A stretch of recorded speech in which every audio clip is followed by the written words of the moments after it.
कि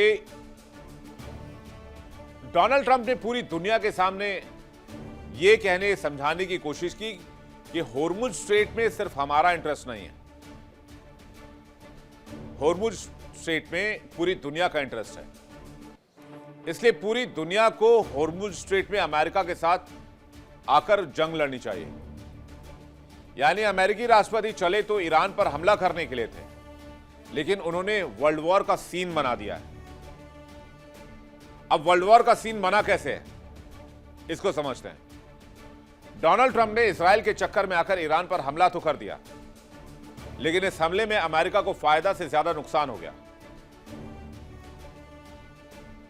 Donald Trump ने जो शांति की गाथा पूरी दुनिया में गाई, उन्होंने ईरान पर हमला करके पूरी दुनिया में उसी शांति में आग लगा दी। कभी वेनेजुएला, कभी ग्रीनलैंड की धमकी देते हैं और ईरान पर हमला करते हैं।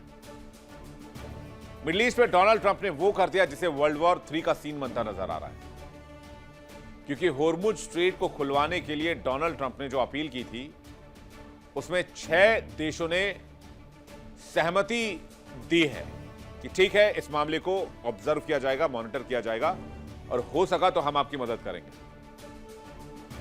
तो अब 6 देश अगर अमेरिका के साथ आएंगे तो बाकी के देश जो नॉन अमेरिकी अलायंस है, जो अमेरिका के अलायंस में नहीं है, जो अमेरिका के करीबी नहीं है, जो ईरान के करीबी है या फिर अमेरिका के दुश्मन है,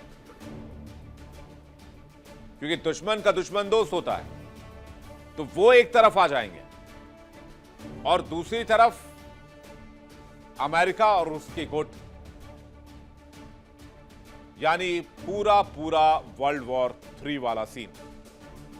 अब चलिए आपको बताते हैं वो कौन से देश हैं जो अमेरिका के साथ आकर ईरान से मुकाबला करने को तैयार है। मीडिया रिपोर्ट्स की माने तो 6 देश साथ आकर स्ट्रेट ऑफ होर्मुज खुलवाने के लिए और सुरक्षित समुद्री मार्ग सुनिश्चित करने के लिए ईरान की ओर से की जा रही नाकेबंदी को खत्म करने के लिए एक संयुक्त मिशन के लिए तैयारी दिखाई है।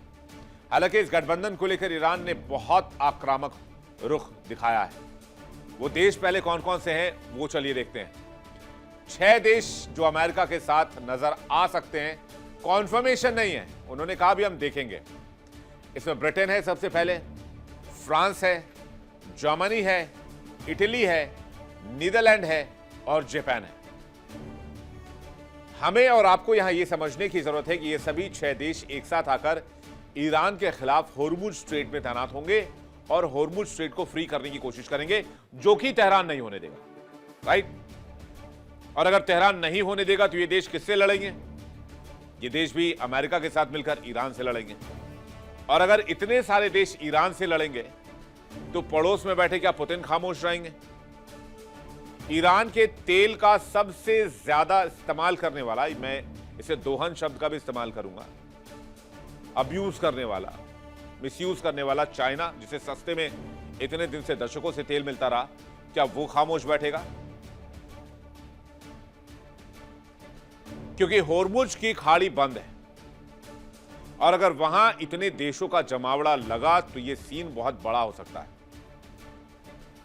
हालांकि ईरान ने इसे लेकर अभी से विरोध करना शुरू कर दिया। ईरान ने कहा है कि अगर उसके पर्सनल चीजों में दखल दी गई तो वो किसी को नहीं छोड़ेगा, ना तो ब्रिटेन को छोड़ेगा, ना फ्रांस को छोड़ेगा, ना इटली को छोड़ेगा, ना नीदरलैंड को छोड़ेगा। तो क्या खाड़ी की यह लड़ाई वर्ल्ड वॉर में बदल जाएगी? आसार अब तक दिखने लग गए हैं। वैसे भी बाबा वेंगा ने कहा था कि फरवरी 2026 में पूरब में एक लड़ाई होगी जो धीरे धीरे वर्ल्ड वॉर में तब्दील हो जाएगी, क्योंकि डोनाल्ड ट्रंप की अपनी जिद है और वो अपनी जिद को पूरा करने के लिए दुनिया को किसी भी खतरे में डाल सकते हैं। सबसे ताजा उदाहरण ईरान है। ईरान पर हमला करके उन्होंने पूरी दुनिया को संकट में डाला हुआ है। उधर ईरान ने भी कसम खाई है कि वो अपने अस्तित्व की लड़ाई लड़ रहा है और वो सुप्रीम लीडर आयतोल्ला अली खामनेई और अली लारीजानी की मौत का बदला लेकर रहेगा। खून का हिसाब खून से होगा। उधर UK, France, Germany, Italy, Netherlands, Japan मिलकर संयुक्त बयान जारी करके स्ट्रेट ऑफ होर्मुज में ईरान की ओर से वाणिज्यिक जहाजों पर हमलों और बाधा उत्पन्न करने की कड़ी निंदा की है। इन 6 देशों ने एक जॉइंट स्टेटमेंट जारी किया और अपने बयान में ईरान से तत्काल हमले रोकने को कहा, सी माइंस हटाने को कहा और शिपिंग रूट बहाल करने की मांग की है। इन देशों ने समुद्री सुरक्षा और वैश्विक ऊर्जा आपूर्ति श्रृंखला को बनाए रखने पर जोर दिया है, क्योंकि ईरान ने स्ट्रेट ऑफ होर्मुज को पूरी तरीके से चोक कर रखा है, वो भी अमेरिका की मौजूदगी के बावजूद।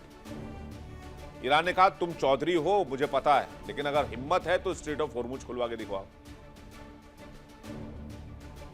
अब सुबह से हो गई शाम, दिन से हो गए हफ्ते, अब हफ्ते से यह मामला महीनों में तब्दील होने वाला है।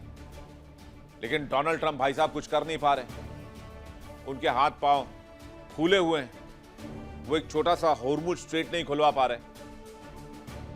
कहां तो वो पूरे कनाडा को अमेरिका का 51st स्टेट बनाने की बात करते हैं, और कहां उनसे छोटा सा होर्मुज नहीं संभल रहा। और उन्होंने इसके लिए पूरी दुनिया को कहा कि आप हमारे साथ आइए, हम एक नौसैनिक गठबंधन बनाते हैं जो होर्मुज स्ट्रेट में शासन करेगा और होर्मुज स्ट्रेट को सिक्योर करेगा। ईरान ने कह दिया, हिम्मत है तो आओ, देखते हैं। तुमने पहले भी 4-4 डिस्ट्रॉयर्स लगाए थे, एयरक्राफ्ट करियर लगाए थे, 4 एयरक्राफ्ट करियर, डिस्ट्रॉयर तो इससे भी ज्यादा। होर्मुज से तो बगैर ईरान के परमिशन के माचिस का एक तिनका नहीं निकल सकता, माचिस की एक तीली नहीं जा सकती। लेकिन सवाल यह है कि अमेरिका सफोकेट क्यों कर रहा है? सफोकेट इसलिए कर रहा है कि होर्मुज के बंद होने से तेल की कीमतों में बेतहाशा वृद्धि हो रही है। ब्रेंट क्रूड, जो कि अमेरिकी क्रूड माना जाता है, उसमें $110 से $120 पर बैरल के पार पहुंचने से कई देशों में सरकारी खजाने पर भारी दबाव है। यूएई, सऊदी अरब जैसे देशों ने $70 से $80 के आधार पर अपना बजट बनाया था, लेकिन अब उन्हें प्रति बैरल $40 से $50 का अतिरिक्त फायदा मिल रहा है। यूएई और कतर जैसे देश वैश्विक पर्यटन और ट्रांजिट हब हैं। युद्ध के कारण हवाई क्षेत्र बंद है और एमिरेट्स और कतर एयरवेज जैसी एयरलाइंस को लंबे रास्तों का उपयोग करना पड़ा, जिससे ईंधन का खर्च बढ़ गया है। सुरक्षा कारणों से 2026 के दौरान खड़ी देशों में आने वाले पर्यटकों की संख्या में 25 से 30% की कमी दर्ज की गई है। अब ऐसे सिचुएशन में ना इन देशों में तो पर्यटन आ रहा है, ना इन देशों का तेल बिक रहा है, तो अमेरिका के ऊपर इमेंस प्रेशर है कि वो होर्मुज स्ट्रेट खोले, कम से कम इनकी इकोनॉमी फिर से रिवाइवल मोड में तो आए। अभी तो चोक पड़ी हुई, पूरी खत्म। तो दिक्कत वहां फंस रही है। इसलिए अमेरिका कह रहा है कि हमारे जो अलाइज हैं, हमारे जो दोस्त हैं, वो होर्मुज स्ट्रेट में आए। लेकिन होर्मुज स्ट्रेट में अगर Britain, France, Italy, Netherlands, Japan आएंगे तो रूस और चाइना बैठकर तमाशा नहीं देखेंगे। North Korea, Kim Jong Un सब खामोश नहीं रहेंगे। यानी ये वर्ल्ड वाइड क्राइसिस बनता जा रहा है। ये एक बहुत खतरनाक फॉर्मूला बनता जा रहा है वर्ल्ड वॉर के लिए। तो सबसे पहले स्ट्रेट ऑफ होर्मुज को देख लीजिए, एक छोटा सा गलियारा है। कहते हैं जहाज के पास होने के लिए बस 3 मील की ही चौड़ाई है, जहां पर समुद्र बहुत गहरा है, उसके अगल बगल से जहाज पास नहीं हो सकते। तो ये बहुत इजी टारगेट है ईरान के लिए, इसलिए ईरान ने इसको बंद कर रखा है। ईरान के और आसपास के क्षेत्र में अभी तक काफी तबाही देखी जा रही है, लेकिन ईरान ने उसको कंट्रोल करने के लिए होर्मुज स्ट्रेट को बंद कर दिया, जिससे कच्चे तेल की कीमतों में भारी उछाल, $126 पर barrel. Straight of Hormuz Asia को होने वाली तेल और गैस सप्लाई का 70% इसी रास्ते से निकलता है। युद्ध के कारण इस मार्ग के असुरक्षित होने से जहाजों को लंबा रास्ता तय करना पड़ रहा है, जिससे माल ढुलाई और समय और किराए दोनों बढ़ चुके हैं। चीन दुनिया का सबसे बड़ा तेल आयातक होने के नाते चीन के विनिर्माण यानी कि मैन्युफैक्चरिंग सेक्टर की लागत भी बढ़ रही है, जिससे उसके वैश्विक एक्सपोर्ट पर असर पड़ा है। पाकिस्तान, श्रीलंका, बांग्लादेश ये तो पहले से ही घुटनों पर है, इनकी तो कमर और टूट गई है। इन देशों में विदेशी मुद्रा संकट, विदेशी मुद्रा भंडार का संकट गहरा गया है। स्ट्रेट ऑफ होर्मुज एशिया के लिए लाइफलाइन है। युद्ध के कारण जहाजों का इंश्योरेंस और माल ढुलाई की दरें 300% तक बढ़ा दी गई। इलेक्ट्रॉनिक, सेमीकंडक्टर, कच्चा माल समय पर न पहुंचने से वियतनाम, ताइवान और चीन की फैक्ट्रियों में उत्पादन भी धीमा हो गया है। एशिया में फर्टिलाइजर्स का एक बड़ा हिस्सा ईरान और खाड़ी देशों से आता है, और एशिया ही क्यों, भारत में फर्टिलाइजर्स का एक बड़ा हिस्सा मिडिल ईस्ट से आता है। और भारत में कुछ समय के बाद फिर से खेती के सीजन की शुरुआत होने वाली है। उर्वरक महंगे हो सकते हैं, जिससे खाने पीने की चीजों की जो कीमत है वो बढ़ सकती है। भारत के अलावा इंडोनेशिया, फिलीपींस, थाईलैंड जैसे देशों में भी खाने पीने की चीजों के दाम 20% तक बढ़ गए हैं। इसलिए अमेरिकी राष्ट्रपति बार बार ईरान को धमका रहे हैं कि भाई युद्ध खत्म कर दो, नहीं तो इसके कॉन्सिक्वेंसेस होंगे, आपको बहुत नुकसान उठाना पड़ेगा। अगर आप युद्ध खत्म नहीं करते हैं तो आपको बहुत बड़े हमले का सामना करना पड़ेगा। लेकिन अब आप स्थिति देखिए कि दुनिया कैसे दो धड़ों में बंट गई। पहला धड़ा जो है वो है अमेरिका, उसके साथ ब्रिटेन, इटली, फ्रांस, नीदरलैंड और जापान। अमेरिका को मिलाकर कुल 7 देश हो गए। दूसरी तरफ है Iran, Russia, China, north Korea और कुछ और देश जो इस अलायंस की तरफ आएंगे। और धीरे धीरे पूरी दुनिया दो धड़ों में बढ़ती चली जाएगी। इससे वर्ल्ड वॉर की शुरुआत हो सकती है, क्योंकि इससे पहले सभी देशों ने इनकार किया था कि हम होर्मुज में आके आपके लिए लड़ाई नहीं करेंगे। यह अमेरिका की अपनी लड़ाई है, यह अमेरिका इजराइल की लड़ाई है, यह नेटो की लड़ाई नहीं है। और अगर ये देश यहां पर आते हैं तो फिर बाकी के देश भी चुप नहीं बैठेंगे, क्योंकि सबसे ज्यादा एनर्जी सेक्टर में नुकसान पहुंच रहा है तो आज चाइना को पहुंच रहा है। क्योंकि आज की तारीख में अगर आप देखेंगे स्ट्रेट ऑफ होर्मुज की स्थिति, तो मैं आपको बताता हूं ताजा हालात क्या हैं। ये देखिए, 23 जहाजों पर इस इलाके में हमला हो चुका है। 10 टैंकर डुबोए जा चुके हैं होर्मुज स्ट्रेट में। 3200 जहाज फंसे हुए हैं, 20,000 नाविक फंसे हुए हैं। भारत के 22 जहाज भी अभी तक यहां पर अटके हुए हैं।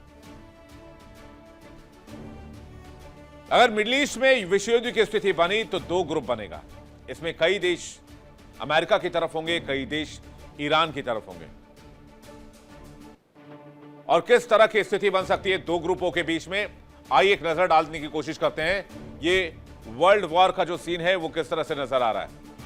अगर आप इस तरफ देखेंगे, group A America, Israel, Saudi अरब, UAE, Bahrain, Kuwait, Qatar, Oman, Jordan, South Korea, Cyprus, Greece, Ukraine, Britain, France, Germany, Italy, Netherlands, Japan. दूसरी तरफ आप देख लीजिए group B, Iran, Afghanistan, Hezbollah, Houthi विद्रोही, Kataib, Hamas, proxy group, Europe के, रूस direct support नहीं, लेकिन रूस डायरेक्ट भी इंटरवीन कर सकता है अगर ये देश एक साथ आते हैं। चीन अभी डायरेक्ट सपोर्ट नहीं है, लेकिन डायरेक्ट इंटरवीन करेगा अगर एक ग्रुप ए एक्टिवेट होता है। उत्तर कोरिया डायरेक्ट सपोर्ट नहीं है, लेकिन उत्तर कोरिया भी इस जंग में कूद सकता है अमेरिका के खिलाफ, क्योंकि अमेरिका के खिलाफ वो भी चुप नहीं बैठेगा। न्यूट्रल कौन है?